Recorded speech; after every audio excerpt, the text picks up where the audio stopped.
Cara, rapidinho, que aula. Pera aí que eu tô me ajeitando aqui, porque você coloca umas coisas assim que eu fico, meu Deus do céu.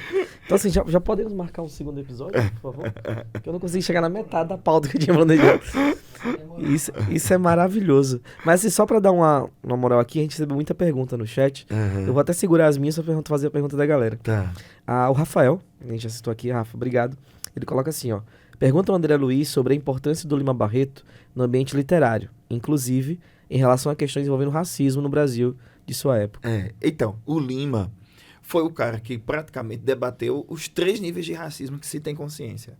Ele tanto combateu o racismo sob o ponto de vista individual, eu sou branco, você é preto, eu sou branco, você é índio, e, portanto, você tem que ser um elemento marginalizado.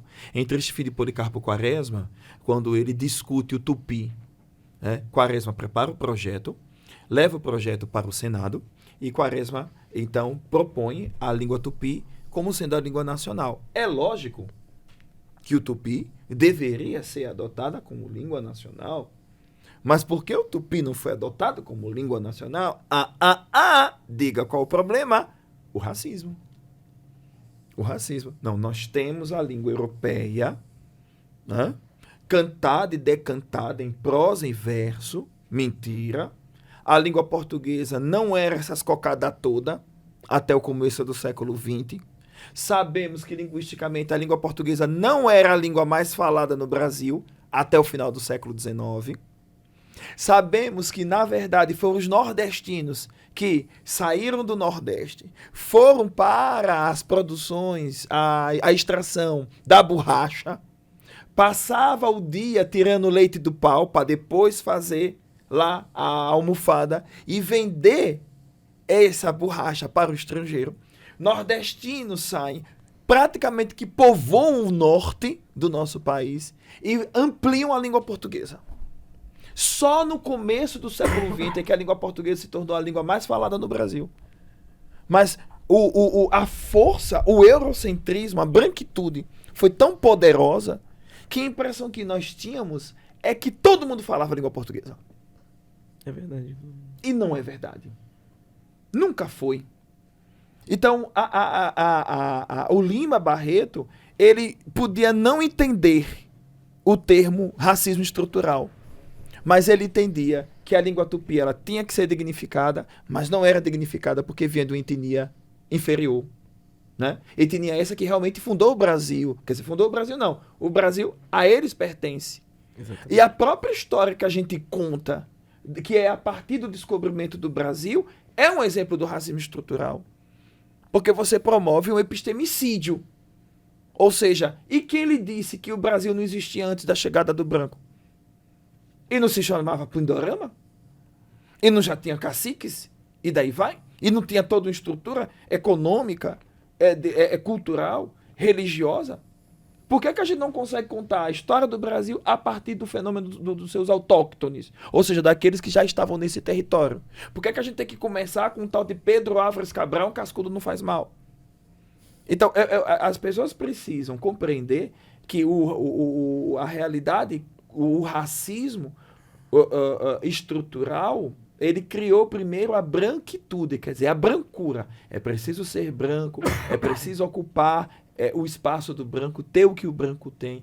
Então, a luta que o Lima Barreto empreendeu em Triste Fim de Policarpo Quaresma deflagra exatamente essa temática. Num conto maravilhoso chamado Um Especialista. Por favor, leiam Um Especialista. Ele conta a história de 2 portugueses que adoravam prostitutas. Adoravam. Tinha um mesmo casado com 5 filhos que já gostava de mulatas. Ele era um especialista em mulatas. E por que as mulatas? O corpo. A temática da objetificação do corpo da mulher. A cor do pecado, né? A cor do pecado. Então, veja, a cor do pecado. Que as negras, eu gosto das negras. Veja, percebam, não é toda preta que tem um corpão, velho. Eu já namorei uma pretinha que era magrinha, magricela mesma, né? Então, até o estereótipo da negona, rabuda, não sei o que lá, né? Isso faz parte do imaginário de uma fantasia que na verdade apresenta muito mais um desejo de posse sexual, de objetificação, e que termina tirando a dimensão de dignidade dessa mulher. Né? Não que o Lima Barreto fosse ignorante quanto a isso, mas ele entendia. A avó dele foi estuprada.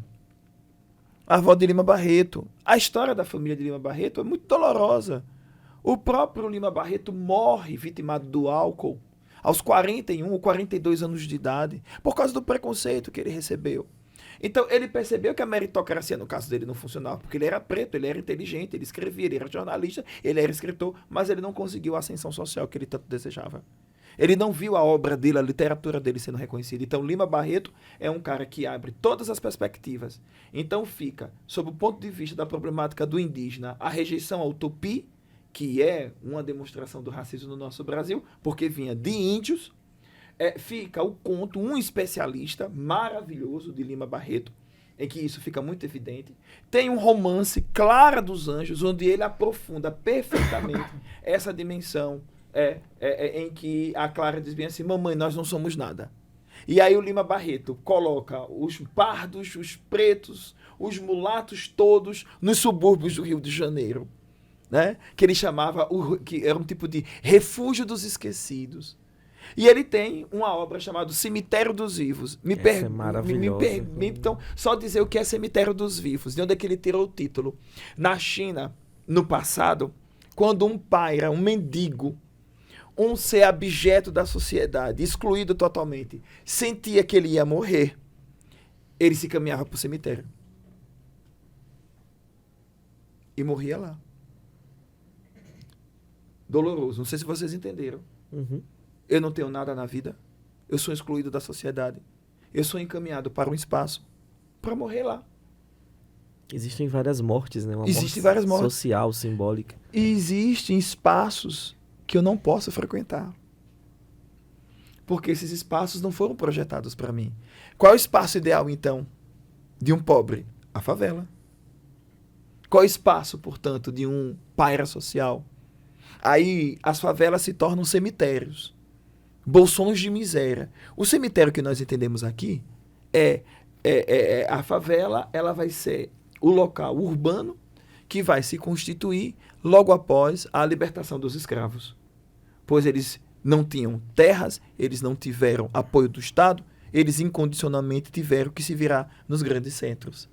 Então formaram aqueles bolsões de miséria ali que Lima Barreto via como cemitério dos vivos. Que entra como aquela necropolítica, né? A necropolítica. Porque nesses bairros não tinha posto de saúde, não tinha escola, não tinha delegacia, não tinha saneamento básico. Até não tem, né? Quando eu era adolescente, Ashley, por que as Casas Bahia fizeram fama? Olha, Casas Bahia, tá bom de patrocinar, viu? Olha. Por favor, gente. Por que as Casas Bahia não fizeram fama? Não só Casas Bahia, quem quiser patrocinar pode ficar muito à vontade. As Casas Bahia fizeram fama porque elas levavam os móveis para as favelas lá no Rio de Janeiro. E deixavam os móveis no pé do morro. Só quem sabe o que é viver na quebrada de morro, sabe muito bem que não tem. Que o móvel chega ali e você deixa na venda, em um botequim, né, ali nas quebradas. E a comunidade se junta para subir entre as ruelas, corredores e vielas, para poder subir com o móvel. A comunidade, né? A comunidade. E tem que se unir mesmo, porque você não tem estrada lá. Olha, nos anos 90 não tinha nem orelhão. Não tinha nem orelhão. Então, como é que você fazia para se comunicar? Você tinha que descer o morro e o orelhão ficava lá na base do morro. E aí você ligava para a galera. Formavam-se filas imensas, quilométricas, a depender da época, a depender do momento, para que esse povo tivesse. Isso quando, em 1990, a gente ainda há pouco, pelo amor de Deus. Mas seu filho não sabe o que é um orelhão. Não sabe o que é um orelhão. Apesar dele ter um orelhão. Mas o Lima Barreto foi esse cara que realmente trouxe o Brasil. Leamos Lima Barreto, não porque somos brasileiros e precisamos ter consciência. E antes de... E porque é bom pra caramba. É bom pra caramba. Daqui a pouco, a próxima pergunta. O cara nos revela claramente, em Os Brusundangas, que a política brasileira ela é fisiológica, ela é oportunista, que o Brasil nunca teve o projeto, que nós somos elitistas e que o brasileiro quer, não é direito, o brasileiro quer privilégio. Milton Santos. É Milton Santos, né? É Milton dos Santos. Milton Santos. Milton Santos. Baiano. Né? O baianão. Então, é isso. Sempre pensei nisso. Quando você for questionar o racismo estrutural, entenda, nós somos racistas inconscientes no racismo estrutural. O racismo estrutural é algo muito sutil, é como um perfume que você sempre cheirou, que você sempre usou, mas que você nunca se questionou o seguinte: será que ele é hiperalérgico? Hipoalérgico, alergênico? Será que isso... De que é feito mesmo esse perfume? Pronto. Eu sempre usei. Ah, rapaz, eu não sabia não que era assim. Pronto. Então isso é o racismo. A gente não sabe. São processos muito inconscientes.